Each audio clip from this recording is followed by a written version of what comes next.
Isso é simplesmente jogada, canalice para privilegiar a especulação financeira que está matando o Brasil. Não, eu não vou deixar a inflação, isso é pura intriga. O que eu vou fazer é fazer com que os preços centrais da economia brasileira ajudem quem trabalha e produz. O Brasil está quebrado. Não é possível que a gente insista nesse modelo, que é estúpido, pura e simples. Eu não propus que fossem outros endividados, não. É só ler o que está no meu site, cirogomes.com.br. Deixa eu terminar, Renata, por favor. Não, por favor. Não, por favor, não é possível perguntar da coisa, pôr dúvida na coisa, na hora que eu estou explicando, você interromper. A única coisa que me aborrece é interromper quando eu estou respondendo. Eu não fiz isso porque sou bonzinho. Fique tranquilo, eu vou tirar você do SPC. Eles enlouquecem. Eu fiz para Barão, nunca ninguém botou defeito. O meu projeto está com começo, meio e fim. Eu tenho um compromisso de gerar 2 milhões de empregos no primeiro ano. Digo claramente aonde vai ser. Construção civil, obras paradas, 7.200 obras paradas. Saneamento básico, porque tem crédito, não precisa ser saque do Tesouro, reestruturação do passivo das empresas para restaurar o financiamento empresarial, que também está desestruturado, especialmente o pequeno e médio empresário pode contar com isso. Tem lá uma proposta de um nome limpo para pequeno empresário também. E consertar a conta pública. Eu não aceito que a Petrobras seja esquartejada e entregue para os estrangeiros. Vou tomar de volta a bem do Brasil, dos filhos brasileiros, porque isso é um dinheiro que pertence aos nossos filhos, aos nossos netos. Não tem sentido entregar isso para estrangeiro. Quem veio comprar foi o estatal da Noruega. A elite brasileira pirou na maionese. Quem é mesmo que está sendo esperto? Os noruegueses ou nós? Complexo industrial da saúde, complexo industrial do agronegócio e complexo industrial da defesa. Por isso eu não vou aceitar que a Embraer seja destruída. A sua equipe fez esse cálculo? É evidente, sob a minha pessoal liderança. O trabalhador rural comigo não vai ter a mesma idade, mulheres não vão ter a mesma idade, professores não vão ter a mesma idade, policiais não vão ter a mesma idade, porque isso é a diferença que a gente precisa entender de uma sociedade tão desigual, tão injusta e perversa quanto a nossa. Apresentei porque lá demora 10 mil semanas para você apresentar um projeto. Eu estou entre os melhores deputados do Brasil pelo diário. Eu fui entre os melhores 100 cabeças do Congresso, o que é tão irrelevante quanto. Peguei Michel Temer e Eduardo Cunha mandando e dando as cartas e definitivamente, olha, não quero para você essa convivência. Por que o eleitor... Dois bandidos. Toda a elite brasileira, ela não tem culpa nenhuma, já está dando teu voto por resolvido. Ou seja, você tem a chance de agora, no dia 7 de outubro, escolher um deputado que você quiser. Mas a elite inteira já está dizendo que você vai mandar para Brasília os mesmos vagabundos, os mesmos ladrões, os mesmos pilantras. Eu acredito que você vai pensar 10 vezes e vai escolher um deputado que tenha compromisso com o país, com a decência, porque senão, aí é masoquismo. Sou uma pessoa muito treinada, né? Eu fui deputado federal mais votado do Brasil, eu fui ministro da Fazenda, negociei com o Congresso sem nenhum trauma. Eu fui ministro da Integração Nacional, viabilizei o projeto de integração de São Francisco, da transposição de São Francisco, negociando com a mais complexa rede de interesses que aconteceu. Eu fui deputado estadual de oposição, fui deputado estadual de situação, líder do governo Tasso, que fez história de ruptura no Ceará. Enfim, eu fui prefeito, lidei com vereador. Será possível que eu não adquiri experiência para isso? A eleição vem para... Estou ajudando o povo brasileiro a amadurecer o seu voto. Sabe por quê? Porque eu confio no povo brasileiro. Eu só estou aqui por isso. Por que o senhor critica o PT e o Fernando Haddad e preserva o ex-presidente Lula? Porque o PT e o Fernando Haddad estão soltos e podem reagir.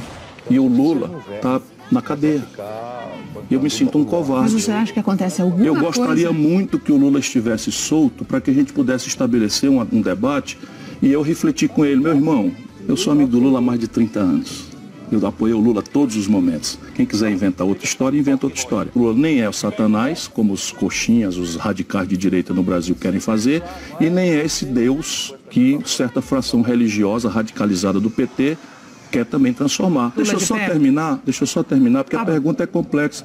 Então, repare, o Lula escolheu o Palocci, que está preso, para comandar a economia brasileira por 8 anos. Será que ele mesmo, Lula, acha que foi uma escolha acertada? O Lula escolheu a Dilma, que é uma pessoa honrada, mas desastrou o país. O Lula escolheu Michel Temer, com a popularidade farta e generosa merecida, escolheu Michel Temer e cravou Michel Temer na linha de sucessão. O Lula escolheu o Haddad recentemente. Eu não falo mal do Haddad, o Haddad é um amigo meu. Eu estou discutindo porque nós estamos num debate. Então o Haddad acabou de ser apoiado pelo Lula na reeleição em São Paulo e simplesmente perdeu em todas as urnas, Renata.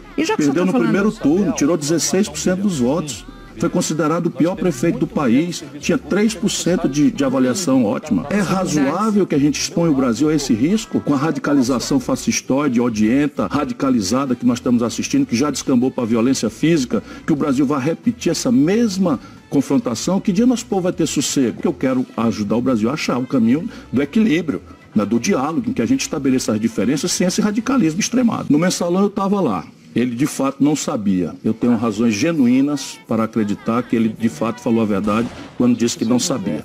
No Petrolão não dá. No Petrolão simplesmente não dá, porque não é que ele sabia que as pessoas estavam roubando, mas ele sabia que as pessoas estavam procurando essas indicações para roubar. Isso aí, infelizmente, eu, por exemplo, falei para ele várias vezes do Sérgio Machado. Isso é Bertold Brecht mesmo, não é? Infelizmente, às vezes eu tenho esse mau hábito de ler e às vezes eu falo coisas citando poetas, citando filósofos e as pessoas atribuem a mim como se isso fosse alguma coisa destemperada ou descuidada. O general Vilas Boas, inclusive, não está bem de saúde. Eu tenho por ele estima, respeito, conheço ele há muitos anos. Lá nesse processo, ele me convidou para conversar lá no quartel.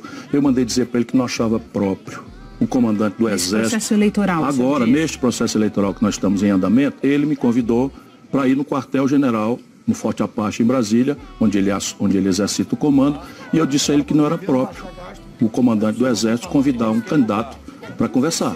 Não acho próprio. Por isso, simplesmente não acho próprio. E ele perguntou então, muito gentilmente, se eu aceitaria ir conversar com ele na casa dele. Eu aceitei e fui lá. Tivemos uma conversa muito franca em que eu claramente anunciei para ele que esse general Mourão está escalando o golpe no Brasil e que eu ia enfrentá-lo. E o general Mourão considera o general Vilas Boas amigo e irmão. E eu sou um brasileiro que conheço a lei e dou valor a ela. Está proibido o comandante militar dar opinião sobre política. Simples assim. Está escrito na Constituição brasileira, em todos os regulamentos, que chefes militares não podem opinar na política. Deus está me ajudando. No dia seguinte, o presidente do Uruguai mandou prender o comandante do Exército, que deu uma opinião sobre um assunto que, inclusive, era pertinente ao Exército, mas era política. No caso, é próprio um comandante militar, num país que tem a tradição lamentável que nós temos, é próprio. Vamos raciocinar juntos. É próprio que um comandante militar fique tutelando o processo político, coagindo as pessoas a votar por medo. Medo de quê? Eu não tenho medo deles, não. Ontem, em Roraima, aconteceu de novo. O senhor xingou, deu um leve empurrão, sugeriu que mandassem prender, e isso nem está entre as suas prerrogativas. Um homem que trabalha numa emissora de rádio e trabalha ou trabalhou... Isso é mentira, Renata. Trabalha ou isso trabalhou... É mentira. Deixa eu descrever o que aconteceu. Não, mas isso é mentira. A revista Época das organizações Globo, hoje no seu site, esclarece quem é. Eu fui informado. Eu vou informar quem é a pessoa. Eu vou informar quem é a pessoa. Eu vou informar que essa pessoa de fato lhe provocou, porque ela trabalha ou trabalhava para o candidato ao Senado do DEM. Recebeu 124 mil reais do DEM, não, do Romero Jucá. Eu não tenho descontrole nenhum. Eu tenho 38 anos de vida pública, nunca respondi por um escândalo, dei um mal feito na minha vida longa. Ministro, governador, prefeito, mais popular e melhor avaliado do país. E veja bem, nunca respondi por um escândalo mal feito, nem sequer para ser absolvido. Não estamos falando disso aqui. Não, mas eu estou falando disso aqui. Okay. E aí inventam essa questão. Eu não tenho sangue de barata e não quero ter. Então eu fui avisado que o Romero Jucá, que todo mundo conhece o marginal que é, resolveu me constranger para não andar nas ruas de Boa Vista.